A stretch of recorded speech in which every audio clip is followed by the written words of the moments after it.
సాంబ శివ నీదు మహిమ ఎన్నటికీ తెలియదాయే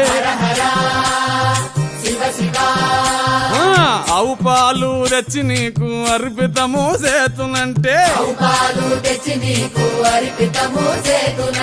ఆవు పాల లేక దూడల ఎంగిల్లంటున్నావు శంభో గట్టిగా అది సాంబ శివ నీదు మహిమ ఎన్నటికీ తెలియదాయే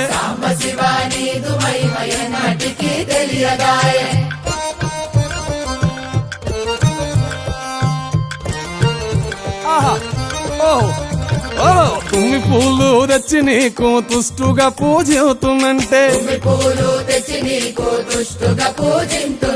కొమ్మ కొమ్మన కోటి తుమ్మెదలెంగిలంటున్నావు శివ